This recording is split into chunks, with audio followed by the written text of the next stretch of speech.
We are now just days away from Formula One being back in the world, and I cannot be more excited this season. Hopefully it's as thrilling as last season. Last season was extremely exciting. A lot of fun. Came down to the wire for the championship. There was a lot of controversy last year too, but we're moving on to 2022. We're going to talk about the 2022 Formula One season, some of the biggest stories. We're going to do a preview of the season. As I said, the biggest stories, some changes that have happened, but we're also going to do some predictions.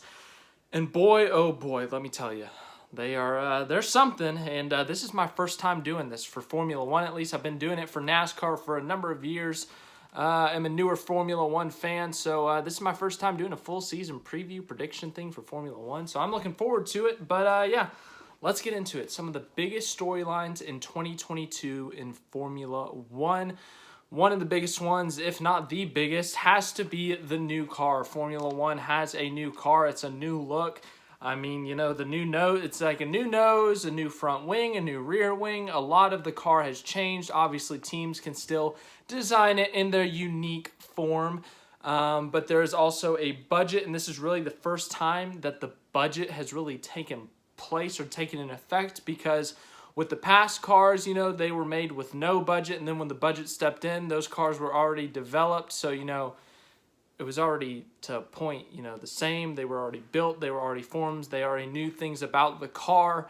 But with this new car and the budget, it's $142.4 million US dollars. That's the current budget. I think it changes at some point. I don't know if it's the end of the season or if it's actually in season. I was a little bit confused when I was reading it. But I got some notes here on, you know, what it is. It was built for closer racing, so the dirty air didn't disturb the car behind as much. You could kind of get closer, do more close racing. That's what this car is promoting. It's something for all you, not technological, but all you engineer-based minds.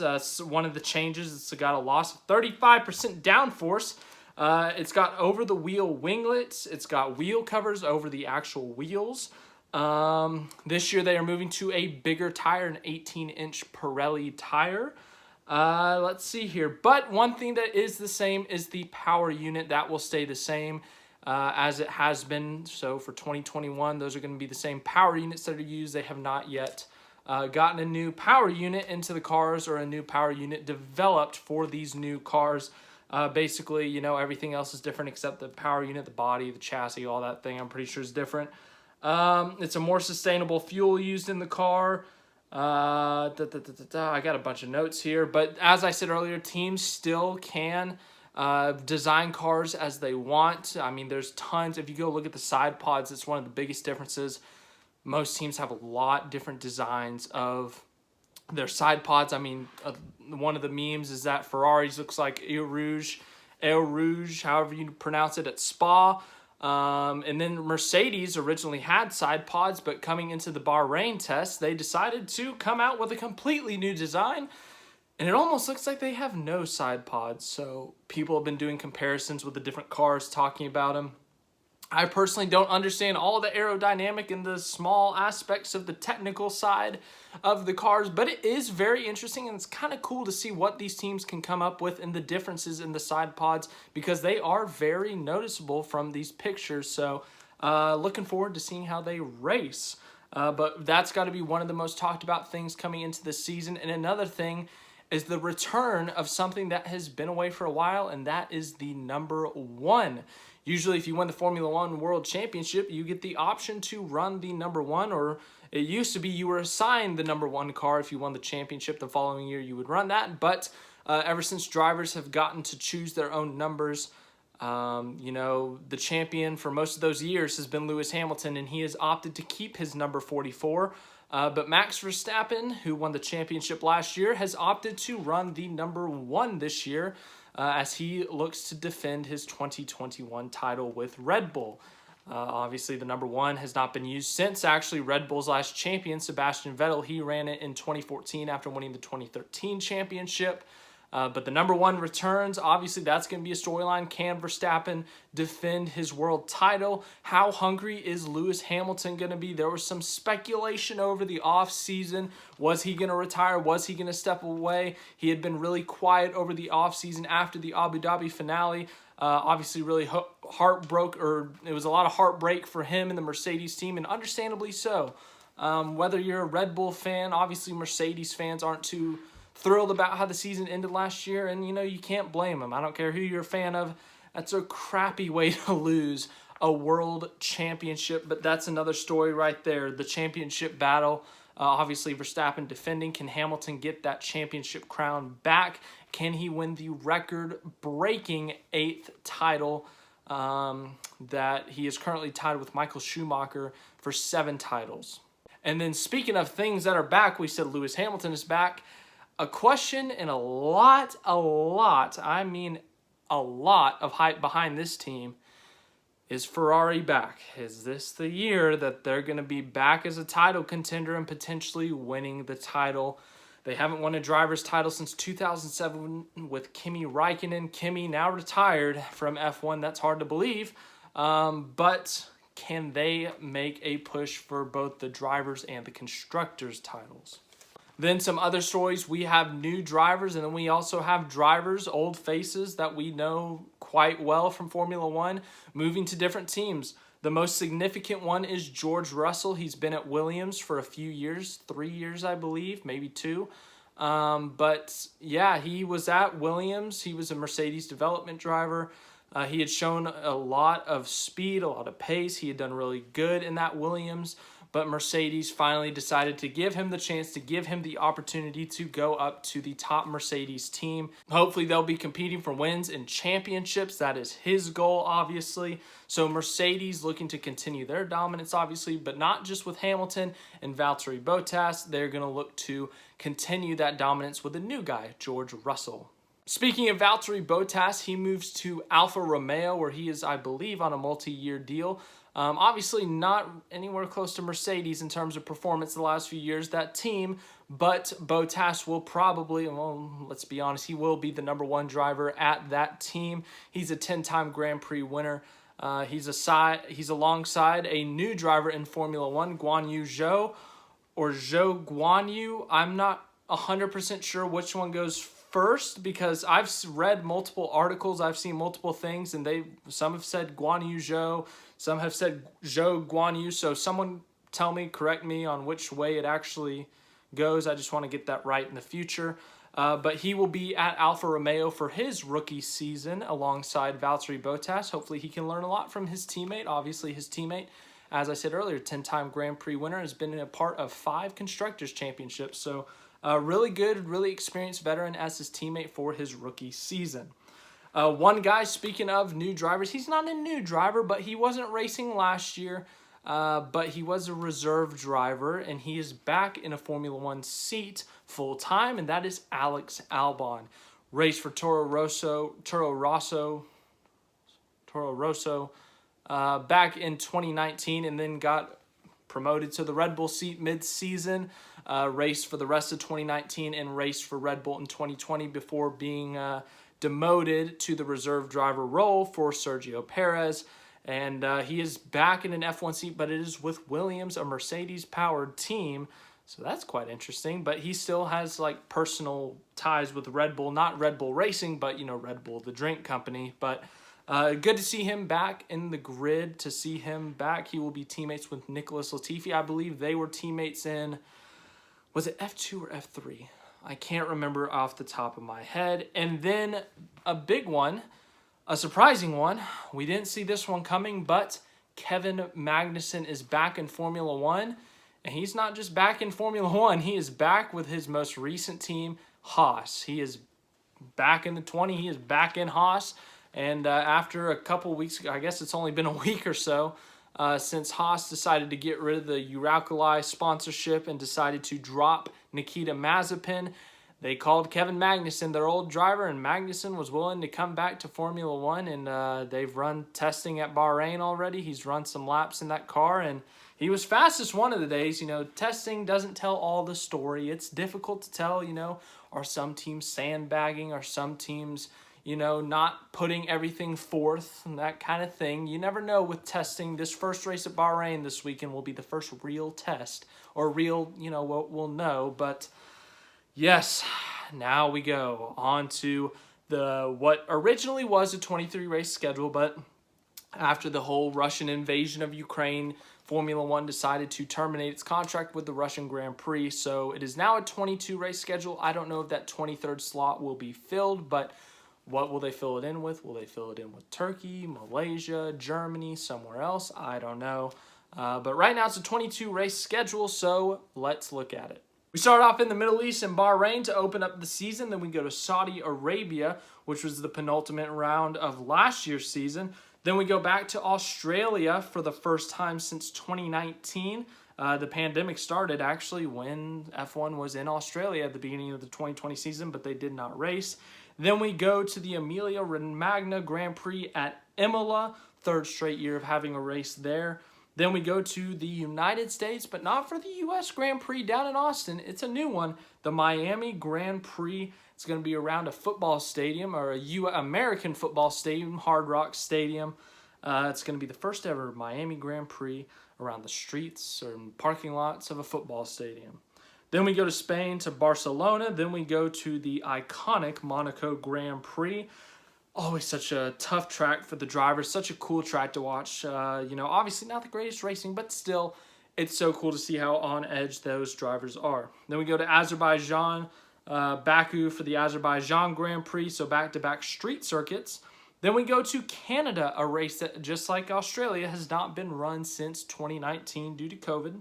Then we go to Great Britain for the British Grand Prix. Then we go to Austria, then France, then Hungary, then the summer break hits. End of August, they go to Belgium, Spa, great track there. Dutch Grand Prix is back once again. Last year won by the Dutch man himself, Max Verstappen. Then we go to Italy for the Italian Grand Prix, which will be at Monza as usual. Then going into the late part of the season, Singapore is back on the F1 schedule. Japan is back on the F1 schedule. Both those tracks, just like Canada and Australia, were off after COVID. Then we go to the United States Grand Prix in Austin, Texas at COTA, which has been there for, I guess this is 10 years now. Then we go to Mexico for the Mexico Grand Prix. Brazil will be the second to last race of the year. And then once again, we will finish the season at Abu Dhabi. So, season starts on March 20th. It ends on November 20th. That is a good 8 months of racing, 22 races across the world. It's going to be fun, and you guys know what that means. It's time. Let's make some predictions that will probably be wrong. If you don't know what March Madness is, it's a giant NCAA college basketball tournament. And it's very difficult to get a perfect bracket. I don't think anyone's ever done it. And it's extremely difficult. 64 teams. Can you narrow it down to the final four and get the champion? It's extremely difficult. Like, literally, people are getting offered millions of dollars if they can win this tournament challenge. And no one has done it yet, I don't think. Or if so, it's been like one or two people. The thing is, it's extremely difficult. I'm trying to pick the top 10 in Constructors. And I'm more stressed about that for this year. That's how much craziness and chaos and, the uncertainty of this new car has brought among the F1 world. I have seen so many predictions. I've read articles. I've watched other, YouTube people make their predictions. And I am not 100% sure, but I am going to try my best. I've done research. I've read things about different teams. And I truly have tried my best. I'm going to make some general predictions first, and then we will go into the head-to-head. I'm going to pick which teammate is going to win in the teammate battle. Then we're going to go to the top 5 in the driver standings. That's going to be my prediction. And if you really want it, I can give you my top 20 in the comments at some point in a community post later on. And then we will go to the constructors. So first, some generic predictions. I think every team scores a point, and I, in fact, think every driver scores a point this year. With the new car and uncertainty, I think there's a lot that's going to be unpredictable. There's going to be a lot that we aren't sure what's going to happen, who's going to show up where, what track suits which cars, which teams better. And I think that makes for a lot of uncertainty, and some teams will be on it, some teams won't. Obviously, there's going to be still some teams that are much better than others. There's going to be a gap. But I think every team and every single driver scores a point this year, at least 1 point. So from 1 to 20, every driver will score a point.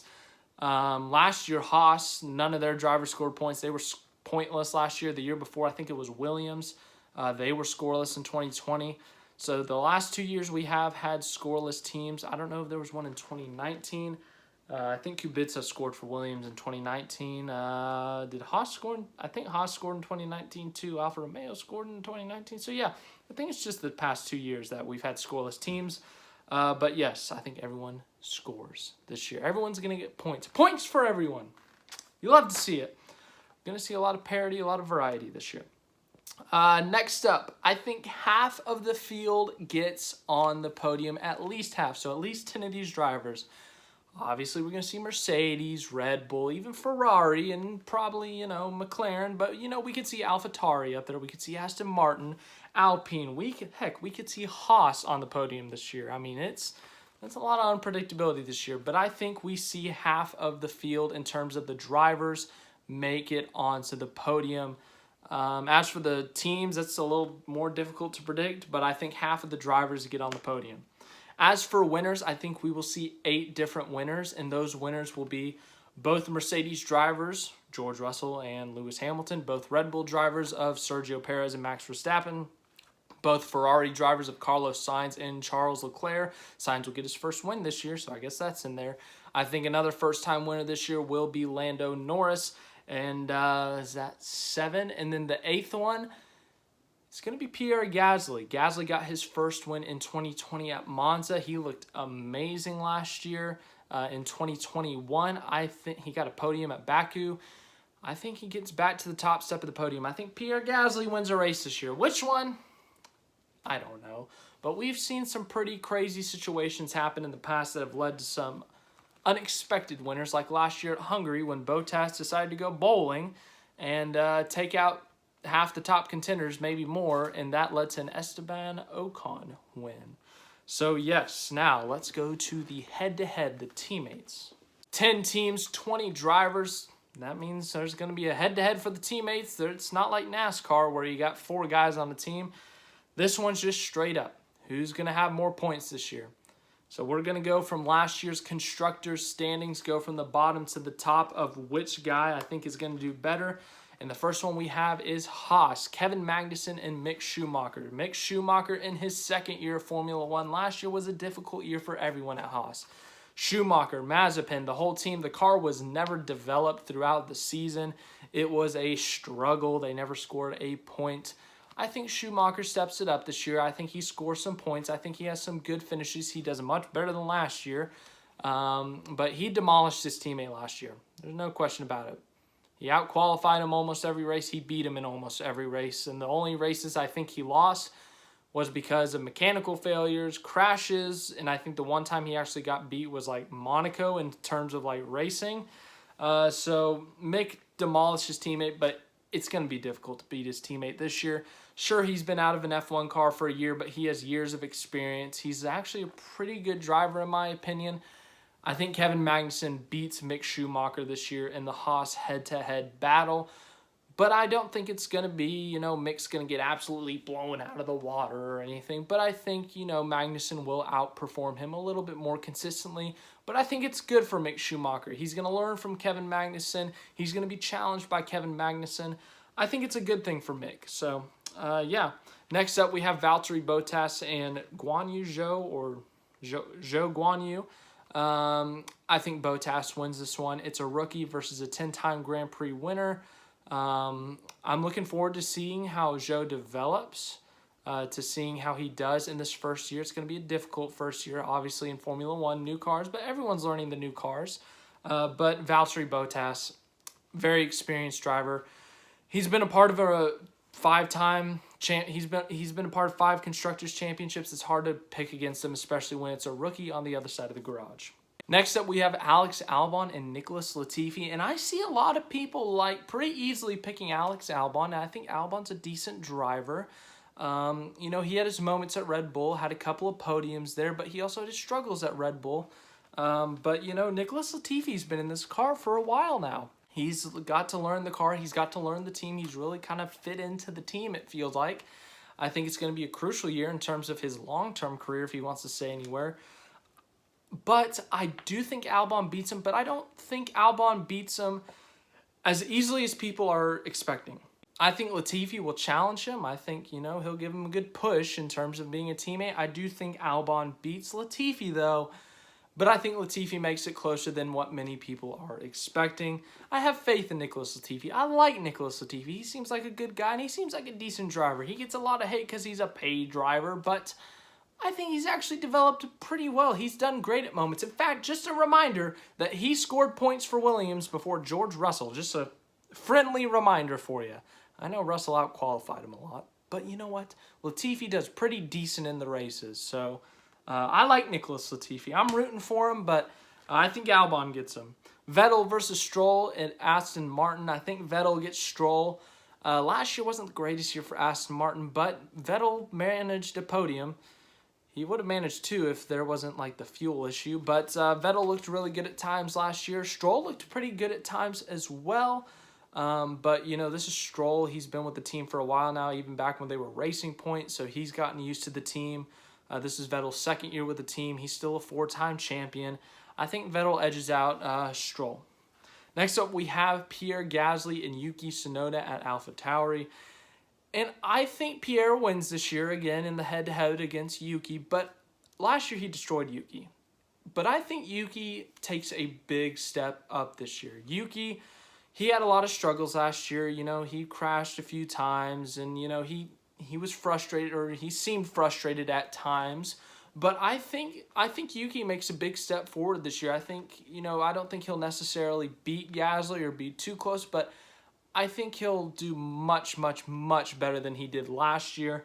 And he'll beat Gasly much more than he did last year. So if there was like a most improved driver award in Formula One, I think Yuki Tsunoda would be one of the top candidates for it. I expect him to do much better this year. I'm very excited to see how he does. Next one, this is one of the toughest to pick in my opinion, and that's Fernando Alonso and Esteban Ocon. Ocon had a win last year at Hungary. Fernando Alonso had a podium at Qatar. Alonso was his first year back after a few years away from Formula One. The two-time champion returned to Formula One. He wants to win that third world title.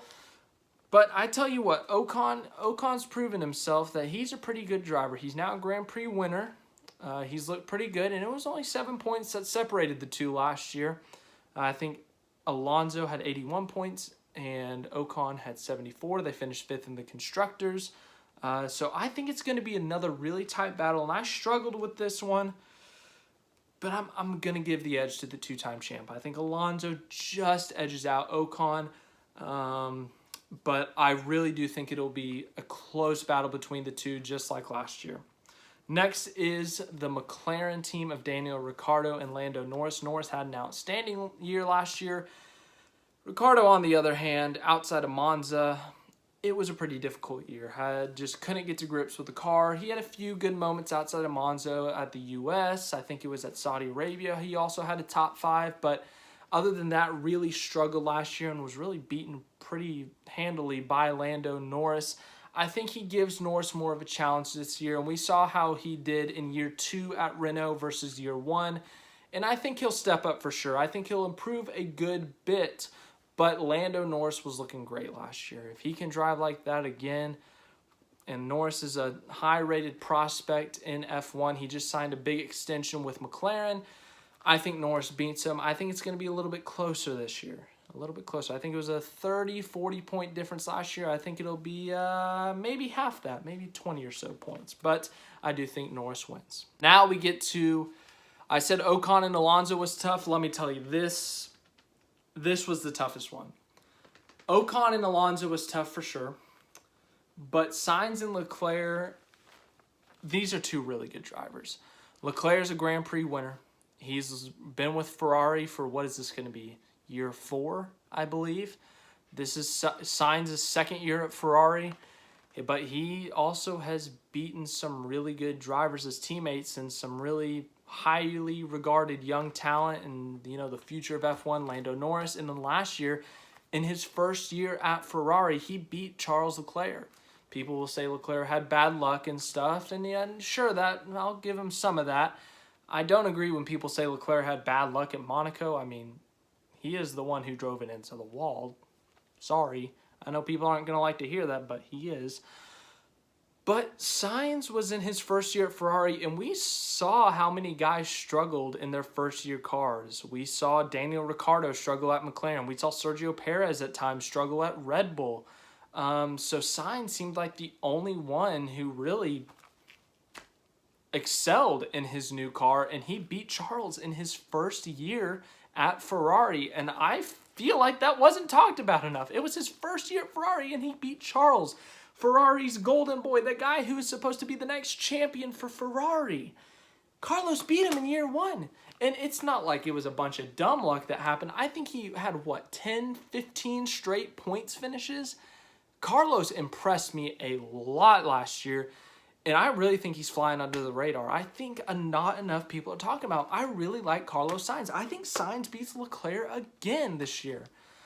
But I think that's gonna be a close teammate battle. I don't think Sainz is gonna blow Leclerc out of the water, but I think it's gonna be really close. Maybe just a handful of points. Leclerc has proven how fast he is with qualifying pace. 2 poles last year, but Sainz, in terms of the race, that's where you get the points. And Sainz had 4 podiums last year versus Leclerc's 1 podium. Sainz had more consecutive points finishes, obviously, and he had more points.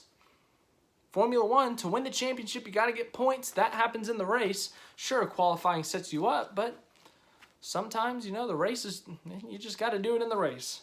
Next one is Red Bull, and I think Verstappen beats Perez. He beat him pretty handily last year. I don't think he'll beat him as badly this year. I think Perez should be a little bit better prepared for a Red Bull car. Even though it's a new car, it's still Red Bull. He knows the team a little bit more. He was a huge part of that championship last year for the Drivers' Championship. But I do think Verstappen beats him. Perez, he's a great driver. He's a 2-time Grand Prix winner. He's in one of the top cars. He's gotten multiple podiums in his career. He had multiple podiums last year. I think he's a really talented driver, but he's not on the caliber of Max Verstappen, a 20-time winner, a world champion now. It's going to be hard to beat that. And I've got to say the same for this next one. I've seen a lot of people pick George Russell to beat Lewis Hamilton, but I've also seen a lot the other way. It's been pretty close in the split in terms of who's picking who, but I'm sorry. How can you pick in the same car against Lewis Hamilton, the 7-time champion who holds almost every single category statistically as the greatest of all time? Yes, George Russell is a young prospect who has a lot of hype and excitement around him. Yes, he's a really good driver, don't get me wrong.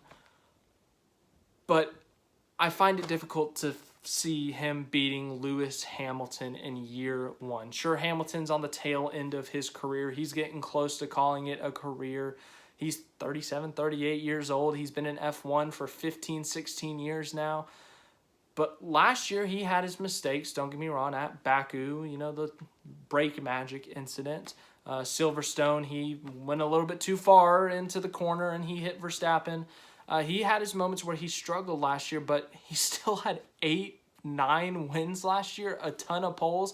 And when it seemed like Mercedes and Lewis Hamilton were down and out, Lewis Hamilton, he got everything he could out of the Mercedes, and he literally took it to the last lap of the championship. He had it until that safety car.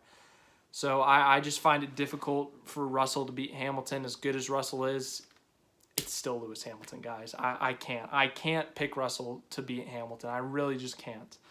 As for my top 5 drivers in the championship, top 5 Drivers' Championship. This is probably what you guys came for. Everyone wants to know who people pick for the Drivers' Championship. So let's start at 5th. 5th place, George Russell. We just talked about him. This first year in Mercedes, I don't see him struggling. We talked about guys the first year in a new car who have struggled in the past. We talked about Ricciardo, Perez in their first year. I don't think he'll struggle as badly, but there will definitely be a learning curve there.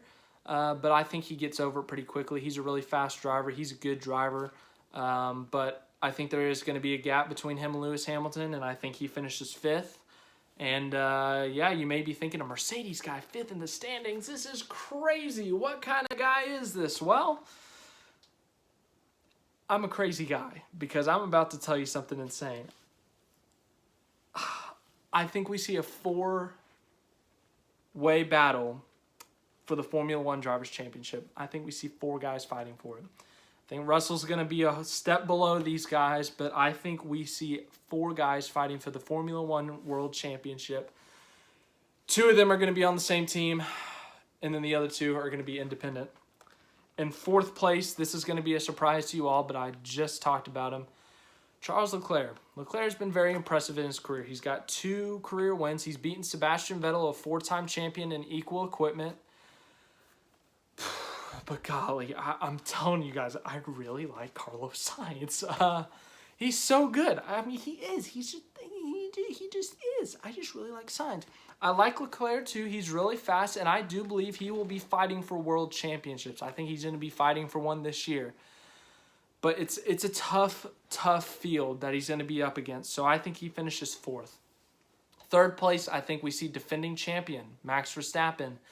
I think he beats Leclerc. I think the factor that there are going to be, spoiler alert, 2 Ferraris in this championship battle, taking points away from each other and stuff. I think Verstappen's going to split them in between them, finish 3rd in the driver's standings.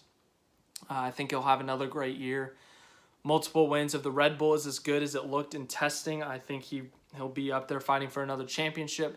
2nd place, I'm going to put Carlos Sainz there. Carlos Sainz, I think he's going to be fighting for a world championship. He could go from 0 wins entering the season, and he could leave the season a world champion. I don't know if that's ever happened. I guess technically the first couple of seasons of F1 that happened because, no one had ever won a race prior to that. But I think Sainz could go from 0 wins entering this year, and I think he could leave a world champion. But the guy I have ahead of him, he knows how to win championships. He's won a few of them. In fact, he's tied for the most of all time. This year, I know this is going to annoy a lot of people. People are tired of seeing Mercedes win. I think the record gets broken this year. He seems motivated. He seems fired up. He doesn't seem like walking in this year like, 2021, why couldn't it be? Getting in the car all sad and stuff. He seems motivated. He seems rejuvenated a little bit. He seems like, I really think that, this offseason he took some time for himself and he kind of just took a step back, kind of took a deep breath and said, all right, let's go do this. Obviously, I'm not there, but that's just kind of what I'm guessing. He didn't, I really think he's trying his best to move on and look towards 2022, and I think the 8th championship happens. Lewis Hamilton, boring prediction, I know, will win the 2022 World Championship, but it's not going to be easy. As I said, I think it's going to be a 4-way battle for the championship with Leclerc, Verstappen, Sainz, and Hamilton. And I don't think Hamilton clinches it early, but I don't think it goes down to the wire, down to the last lap at Abu Dhabi. I think he's going to have a decent enough points gap to where he's basically going to have to crash out at Abu Dhabi to win, but I think he clinches it at Abu Dhabi. Does whatever he has to, but I think Hamilton wins the championship. I think Sainz 2nd, Verstappen 3rd, Leclerc 4th, Russell is a step back in 5th. But as for the constructors, we'll try to go through this quickly. Wow, I've been recording this a while. 10th, Alfa Romeo. What I would love to see Alfa pull a Braun GP and just destroy everyone, like in the new regulations and stuff, and especially like Bottas, like, stick it to Mercedes, like, yeah, how does it feel to lose to me now after you guys got rid of me, huh? Something like that, I don't know, but they got a rookie driver in one of the cars, and, sure, I think the Ferrari power unit, it's been developed a bit. Ferrari, they seem like they know what they're doing this year. It seems like they've taken a big step up. They're really talking like this is going to be the year that they're going to have to fight for it, and I think I just don't see it in Alfa Romeo, honestly. I do think they score points. As I said, everyone's going to score points this year, but I think they finished 10th. And I do have to say, from 4th to 10th, it was very difficult to pick just because of the new regulations, and I'm really not sure. The test didn't give me enough information, enough knowledge, enough to know for predictions. So I'll say 4th through 10th were extremely difficult to pick. I had them in many different orders, but Alfa Romeo 10th. 9th, I have Williams. Williams took a step up last year. They scored 23 points. Got a podium with George Russell at Spa in that qualifying race. But I mean, I think it's going to be a 9th place year for them in terms of constructors. I think they still score points. I think both drivers score points. As I said, everyone's going to score this year, but it's not going to be like an embarrassing year for them or anything. But I think 9th in the constructors. Because why? Because 8th, I have Alpine. I think they're going to be the biggest faller of the year. They finished 5th last year. I think they're going to finish 8th. There's been a lot of change internally for Alpine. They got a new team principal, Otmar, who was at Aston Martin Racing Point the past few years. And there's Alain Prost is no longer there. There's just been a lot of internal changes. I think the CEO changed. Correct me if I'm wrong there, but there's been a lot of change, and there's been a lot of questions about the reliability of the car.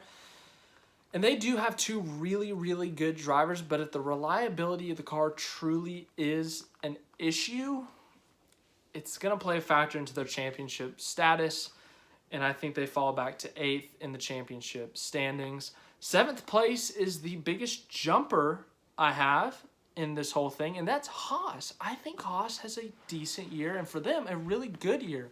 We talked about their struggles last year. They've struggled the past 2 to 3 years, and I think they take a big step forward, getting Magnussen back in that car. Mick Schumacher, it's his 2nd year, and he's got a car that they're actually developing now.